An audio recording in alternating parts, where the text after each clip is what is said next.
పిఠాపురం ఇప్పుడు రెండు వాదాల వేదిక అయ్యింది. ఒకటి, పవన్ కళ్యాణ్ అభిమానులు, పిఠాపురం సొంత నియోజకవర్గం పవన్ కళ్యాణ్ది. పవన్ కళ్యాణ్ అక్కడి నుంచినే పోటీ చేసి గెలిచారు, అక్కడి నుంచినే ఇప్పుడున్నారు, ప్రాతినిధ్యం వహిస్తున్నారు, డిప్యూటీ సీఎంగా ఉన్నారు.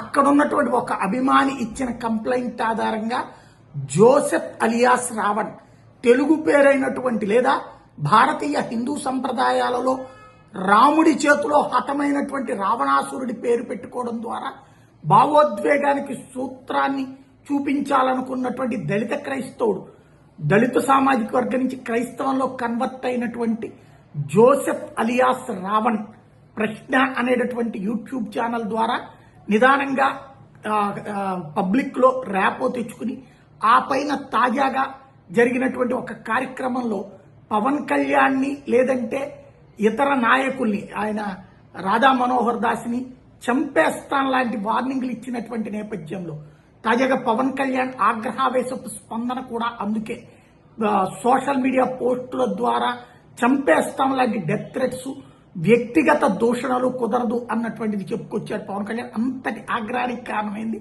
రావణ్, జడశ్రవణ్ వీళ్ళందరి ఉపన్యాసాలు, డెత్ థ్రెట్స్, బూతులు, దూషణలు. ఈ వ్యవహారం మీద కంప్లైంట్ ఆధారంగా పోలీసులు వెళ్లి హైదరాబాద్ నుంచి రావణ్ని అరెస్ట్ చేసి తీసుకొస్తే, జోసెఫ్ని అరెస్ట్ చేసి తీసుకొస్తే అదే సందర్భంలో అతనికి అనుకూలంగా జైభీం టీం అక్కడికి చేరుకోవడం, వాళ్ళు ఎట్లా అరెస్ట్ చేస్తారు, యూనిఫామ్ లో లేకుండా ఎలా అరెస్ట్ చేస్తారు, భావ ప్రకటన స్వాతంత్రం పక్కన వాళ్ళు వాదిస్తుంటే ఇటు పవన్ టీం కూడా అక్కడికే రావడం అన్నటువంటిది ఇద్దరి మధ్యన ఉద్రిక్తతలేమీ లేదు. ఇద్దరూ తమ తమ వాదాలకు అనుగుణంగా మోహరించడం అన్నది పిఠాపురంలో కీలకమైన పాయింట్. కోర్టులో సబ్మిట్ చేయబోతున్నా అంటే మ్యాజిస్ట్రేట్ ఇంటి దగ్గర అతన్ని ప్రవేశపెడతారు. ఇప్పటిదాకా విచారించి ఏం చేస్తారో చూడాలి.